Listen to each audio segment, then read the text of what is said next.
जैसे कि सबको पता ही है कि NIVH एक एशिया में एक नंबर 1 इंस्टीट्यूट है।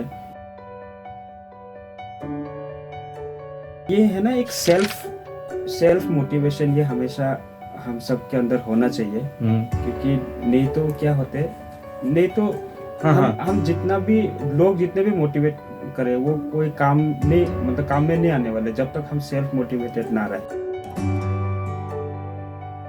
विलेजेस जहाँ भी हम जाते हैं और देखने को मिलते हैं कि काफ़ी विजुअली चैलेंज लोग ऐसे हैं जो एजुकेशन प्राप्त नहीं कर पाए। 91.2 NIVH हेलोदून लेकर आया है अपने आप में एक अनोखी और दिल को छू जाने वाली कार्यक्रमों की सीरीज मेरी बात।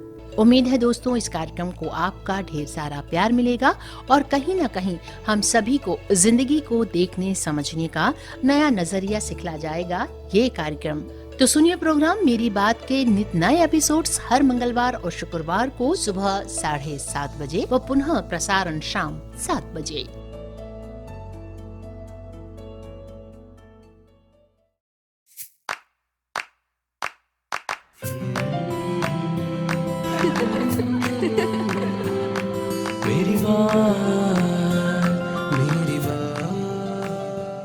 नमस्कार दोस्तों, 91.2 NIVH हेलोदून में सभी श्रोताओं का स्वागत है। और आज मेरे पास एक खास मेहमान के रूप में मेरे दोस्त हैं तपस कुमार दास जी, और हम उनसे इस प्रोग्राम मेरी बात में जानना चाहेंगे उनके लाइफ के एक्सपीरियंस, उतार चढ़ाव उनके लाइफ के, दृष्टिबाधित होने के कारण जो चैलेंजेस उन्होंने फेस किया, तो उनसे जानने का प्रयास करेंगे। तो जी तपस जी, आपका स्वागत है।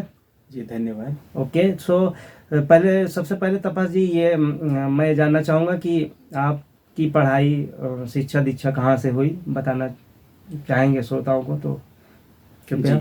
जी मेरा शिक्षा सबसे पहले तो आसाम से हुई है। जी मैंने स्कूलिंग ज्वाइन किया था 2002 में। हाँ दोस्त। इसके बाद मैं पहले तो एक ब्लाइंड स्कूल में पढ़ा 5th तक। इसके बाद मैं नॉर्मल स्कूल में पढ़ाई की क्लास 6 से 12 तक, वो भी आसाम में ही किया। गुवाहाटी से दोनों स्कूल गुवाहाटी में ही है। जी हाँ, उसके बाद 12 कंप्लीट होने के बाद मैं दिल्ली शिफ्ट हो गया। तो दिल्ली यूनिवर्सिटी की हिंदू कॉलेज से मैंने BA किया, सोशियोलॉजी में मैंने ग्रेजुएशन किया। और 2020 में मैंने ग्रेजुएशन कंप्लीट करने के बाद ये पिछले साल में यहाँ आ गया। अच्छा, तो वैसे जैसे आपने बताया आप बाय बर्थ दृष्टिबाधित हो ना जी। तो इसके पहले जैसे आपके परिवार में कोई ऐसा दृष्टिबाधित, फिर मतलब आनुवंशिक होता है जैसे हमारे जनरेशन से चली आ रही कोई बीमारी, तो ऐसा कुछ आपके परिवार में नहीं था? नहीं। अच्छा, ठीक है। तो आपने बताया कि आपने जो है शिक्षा दीक्षा अपनी जो है शुरुआती दौर में आसाम से की, फिर उसके बाद आपने DU से पढ़ाई किया जी, ग्रेजुएशन। जी ठीक है, अभी आप कोपा कर रहे हैं यहाँ NIVH में। जी। तो यहाँ पे इसके इंस्टीट्यूट के बारे में आपको कहाँ से जानकारी मिली और कैसे आपने यहाँ पे एडमिशन लिया, बताएंगे हमारे श्रोताओं को? जी, जैसे कि सबको पता ही है कि NIVH एक एशिया में एक नंबर 1 इंस्टीट्यूट है दृष्टिबाधित लोगों के लिए। तो मैं जब वैसे तो जब मैं स्कूल में था तभी NIVH के बारे में थोड़ा बहुत पता था, लेकिन ये कोपा कोर्स के बारे में जब मैं DU में पढ़ रहा था जी तो उसी समय बहुत सारे मतलब दोस्तों ने मुझे बोला कि आप अगर कंप्यूटर ट्रेनिंग करना चाहते हो तो वहाँ जा सकते हो। क्योंकि क्या होते हैं ना, NIVH से भी बहुत लोग NIVH से काफ़ी लोग जाते हैं DU में।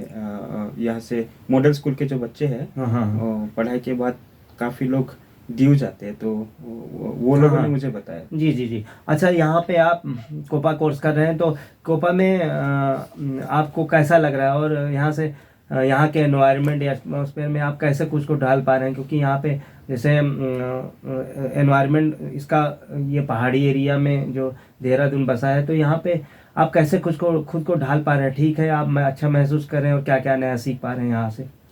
हाँ, ये कोपा कोर्स तो काफ़ी इंटरेस्टिंग है, मुझे अच्छा लग रहा है। और कंप्यूटर के नॉलेज मुझे खास तो इतना था नहीं, लेकिन यहाँ आने के बाद काफ़ी इम्प्रूवमेंट्स आए हैं कंप्यूटर स्किल में।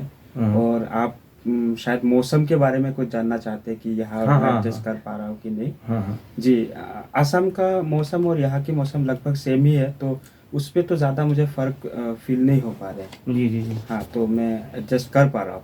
जी जी बिल्कुल, बहुत अच्छा। और आप बताएंगे कि आप मतलब दृष्टिबाधित होते हुए भी कैसे अपने आप को मतलब डेवलप, खुद का विकास कैसे कर पा रहे हैं, क्योंकि कई लोगों में देखा गया कि हम दृष्टिबाधित हैं और हीन भावना आ जाती है कि हम कैसे अपना विकास कर पाएंगे और कैसे आगे बढ़ेंगे। लेकिन आप इतना जज्बा रखते हुए आपने अपनी पढ़ाई पूरी की, ग्रेजुएशन, उसके बाद आप यहाँ कोपा कोर्स कर रहे हो, तो हमारे दर्शकों को क्या बताना चाहेंगे इस माध्यम में, मतलब इस प्रोग्राम के जरिए, कि कैसे हम दृष्टिबाधित होते हुए भी हम लाइफ को कितना आसान तरीके से जी सकते हैं या बना पाएंगे, बताएंगे हमारे जी श्रोताओं। जी जी जी ज़रूर।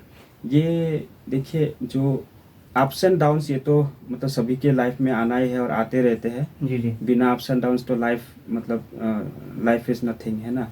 तो ये है ना, एक सेल्फ मोटिवेशन, ये हमेशा हम सब के अंदर होना चाहिए। क्योंकि नहीं तो क्या होते, नहीं तो हाँ हाँ हम जितना भी लोग जितने भी मोटिवेट करें, वो कोई काम नहीं, मतलब काम में नहीं आने वाले जब तक हम सेल्फ मोटिवेटेड ना रहे।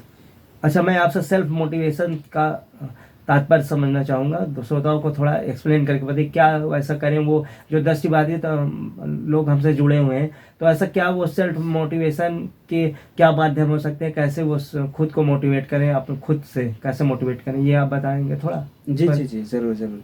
ये सेल्फ मोटिवेशन, मुझे ये मानना है, सेल्फ मोटिवेशन मतलब एक पॉजिटिव एटीट्यूड रहना चाहिए। एक पॉजिटिव एटीट्यूड मतलब एक लेवल ऑफ कॉन्फिडेंस, जी जी लेवल ऑफ कॉन्फिडेंस ठीक होना चाहिए। हाँ हाँ और कुछ नया सीखने का इच्छा होना चाहिए। और जब भी कोई अवसर या मौका मिलते हैं, तो हमें उस चीज़ को जितना जितना पॉसिबल हो, हाँ। हमें उस चीज़ को ग्रैप्स करना, हाँ हमें पूरा, मतलब उनमें पार्टिसिपेट करने हाँ के जी लिए जी आगे आना चाहिए। हाँ, जी तो जी ये सेल्फ कॉन्फिडेंस को दृष्टिबाधित कैसे और इन्हांस करें, मतलब कैसे बढ़ाएं सेल्फ कॉन्फिडेंस, आखिर क्या क्या तरीके हो सकते हैं कि वो अपना सेल्फ कॉन्फिडेंस बढ़ाएं, जरा दृष्टिबाधित उनके उसके उस पर विचार थोड़ा सा अपना प्रकाश डालिए कि कैसे वो अपने सेल्फ कॉन्फिडेंस को बूस्ट करें। जी जी जी आपने बिल्कुल सही प्रश्न पूछा।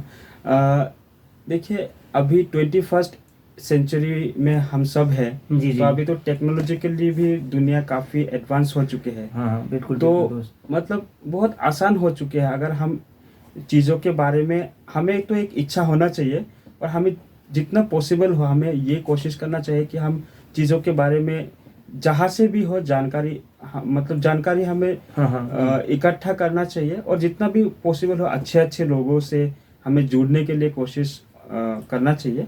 और जो बड़े लोग हैं, अच्छे लोग हैं, वो लोग तो हमेशा अच्छी बात है हमें सिखाते जी, हैं। मैं आपकी बात समझ पा रहा जी। हूँ। आपका कहने का मतलब है, क्योंकि सोच में ही हमारा वैसा एक्शन होता है, मैं समझ पा रहा हूँ। तो अच्छे लोगों से जैसे आप कैसे जुड़ते हैं, मतलब अच्छे लोगों का क्या क्या आप उनसे, अच्छे लोग में कौन कौन से लोग को आप प्रीफर करते हैं, हमारे श्रोताओं को बताएं कि आप सेल्फ कॉन्फिडेंस के लिए क्या प्रायोरिटी देते हैं, किस चीज़ की प्रायोरिटी देते हैं, कैसे लोगों को आप उनकी लाइफ सेशन या उनका हिस्ट्री कैसे, जो किन किन किन लोगों का जानने का प्रयास करते हैं, थोड़ा बताएं इस पर। जी जी जी अच्छे लोगों में सब लोग तो वैसे हर जगह आपको मतलब अच्छा लोग भी मिलेंगे। मतलब कुछ लोग ऐसे भी मिलते हैं जो डीमोटिवेट करते हैं, है ना। तो हम सबसे पहले तो हमारे मम्मी पापा को तो हमें जिक्र करना ही होगा। जी जी मम्मी पापा हमें बहुत मतलब बहुत कुछ सिखाते हैं। तो जो जो पॉजिटिव वैल्यूज से अच्छी चीज़ें हैं उनसे हमें सीखना चाहिए। और हमारे टीचर्स हो गया, और हमारे दोस्त हो गया, या और समाज में बहुत लोग हैं जो हमें कुछ ना कुछ मतलब देते हैं। तो हमें जितना भी उन लोगों से जितने भी अच्छी जी, जी, चीज़ें जी। हैं, पॉजिटिव चीज़ें हैं, हमें जी। हमें वो चीज़ हाँ। ग्रैप्स करने के लिए हमें कोशिश करना जी जी धन्यवाद तपस जी। और ये इसके बाद मैं ये जानना चाहूँगा कि आप अभी मतलब जैसे कोपा कोर्स कर रहे हैं, इसके बाद आपका वैसे गोल क्या है लाइफ में, आपने क्या पर्पस बना रखा है? जैसे मेरा अगर इंटेंशन पूछा जाए लाइफ के पर्पस में, तो what we will give to society, मतलब हम समाज को क्या दे पा रहे हैं वो मायने में रखता हूँ कि हमसे समाज क्या पा रहा है। तो आपकी नज़र में आपका गोल क्या है आगे फ्यूचर में? जी, मेरा बेसिकली गोल है सोशल वर्क करना। हाँ। तो वैसे भी मुझे अच्छा लगता है सोशल वर्क करके, क्योंकि समाज में अभी भी बहुत चीज़ें ऐसे हैं जिसमें जिसमें इम्प्रूवमेंट्स लाना है। जी जी। तो मैं यही चाहूँगा कि जो मार्जिनलाइज्ड सेक्शन है, वीकर सेक्शन है, जैसे कि जिसमें डिसेबिलिटी भी आते हैं, जिसमें बहुत कुछ आते हैं, मतलब इन लोगों के लिए मैं खास करके काम करना चाहूँगा। हाँ हाँ हाँ।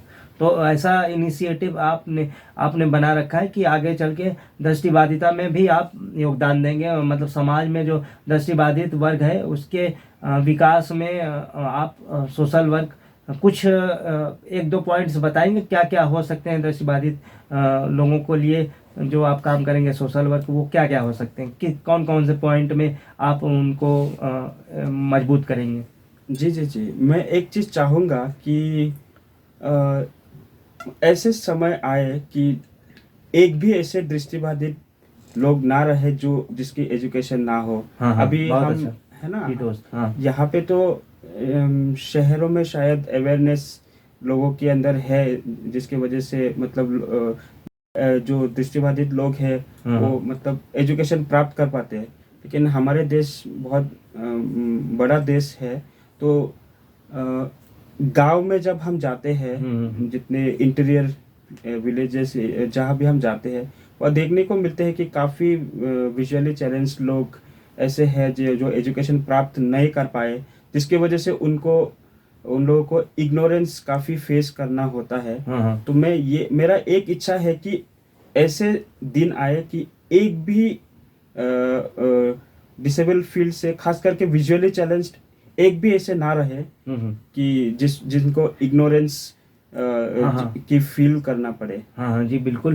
तो तपस दोस्त, आपने जैसे बताया कि मैं चाहता हूँ कि कोई भी समाज में जो भी दृष्टिबाधित लोग हैं, जितने भी हैं बच्चे हैं, वो शिक्षा दीक्षा उनकी पूरी हो और वो समाज की मुख्य धाराओं से जुड़ सकें। तो क्या मतलब आप ऐसा क्या इनिशिएटिव आगे एक्शन ले सरकार, या हमारे समाज में जो लोग हैं वॉलंटियर्स, तो ऐसा क्या एक्शन लें कि जिससे कोई भी बच्चा शिक्षा से वंचित ना हो पाए? ऐसा क्या एक्शन, क्या क्या इनिशिएटिव ले सकते हैं हमारे समाज के वॉलंटियर्स या सरकार? इस पर नज़र डालें थोड़ा। जी जी जी,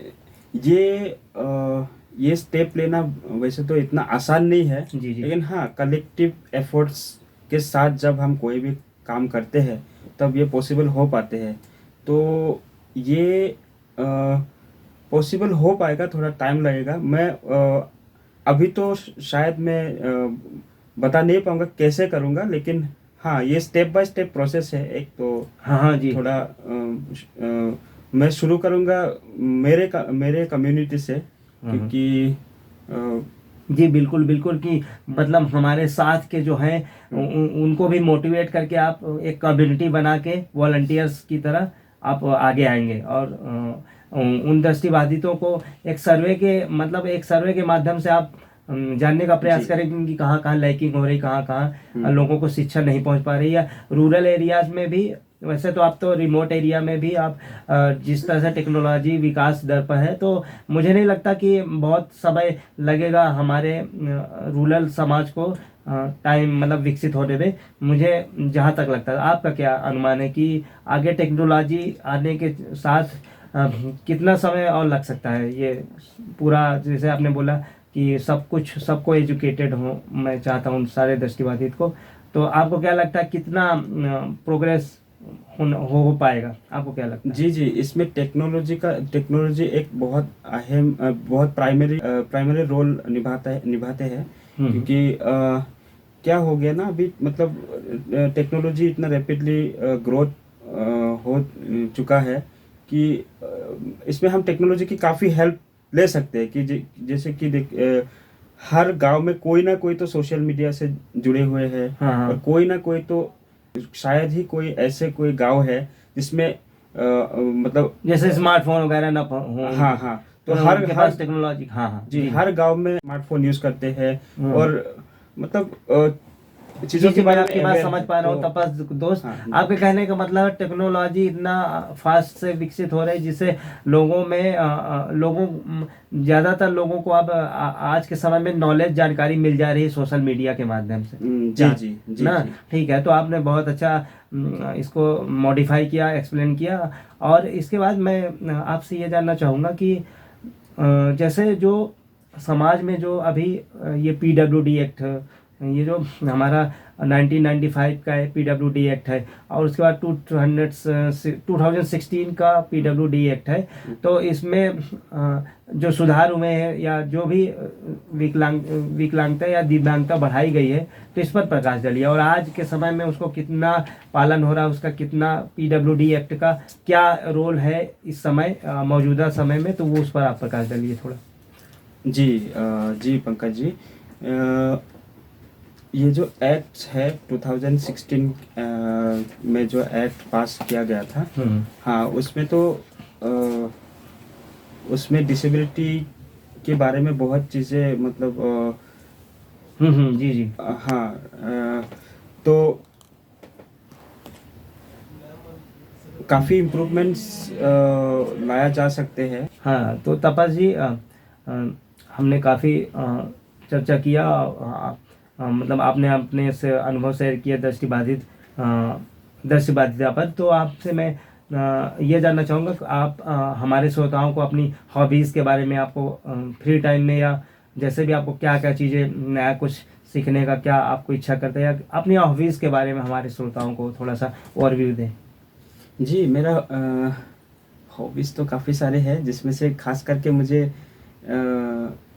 टाइप करके अच्छा लगता है और थोड़ा बहुत म्यूज़िक सुनता भी हूँ। अच्छा, म्यूजिक भी सुनते हैं आप? हाँ म्यूज़िक सुनता हूँ। हाँ, अच्छा। और हाँ म्यूज़िक सुनता हूँ, मूवीज़ भी देखता हूँ और मैं नया नया टेक्नोलॉजी के बारे में जान के मुझे अच्छा लगता है। अच्छा अच्छा, वैसे आप म्यूजिक में क्या सुनना पसंद करते हैं, कि कैसा म्यूजिक आप?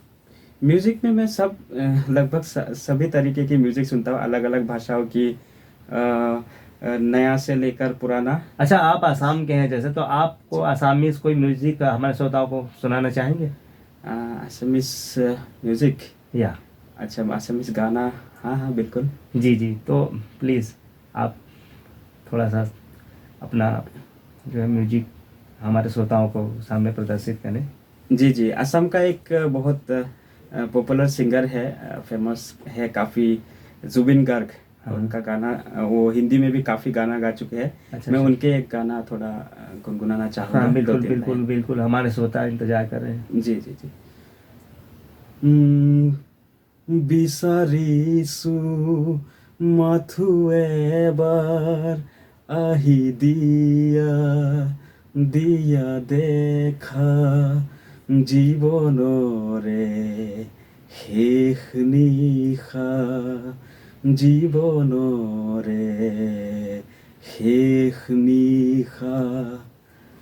जी thank जी you। जी, बहुत बहुत धन्यवाद आपका, आपने समय दिया तपस जी, और हमारे श्रोता काफ़ी कुछ आपसे सीख पाए होंगे उम्मीद करता हूँ। और ठीक है श्रोतागण, आज के लिए इस खास प्रोग्राम में आज के लिए इतना ही, और आप लोग सुनते रहिए 91.2 NIVH हेलोदुन। ठीक है, तब तक के लिए नमस्कार।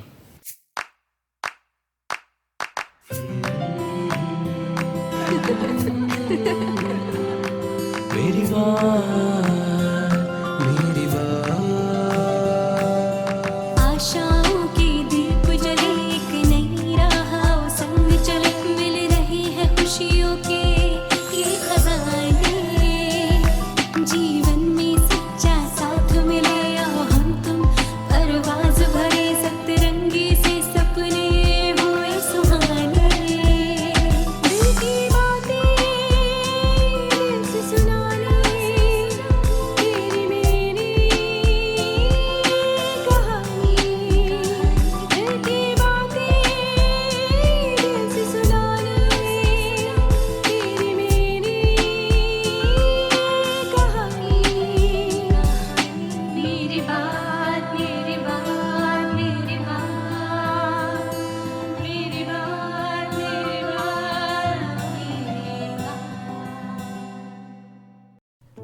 दोस्तों, हम आ पहुंचे हैं कार्यक्रम मेरी बात के आज के एपिसोड के समापन पर। लेकिन हाँ, जिंदगी की और भी किताबें हैं जिनके पन्ने पलटने अभी बाकी हैं। उसके लिए करना होगा थोड़ा और इंतजार।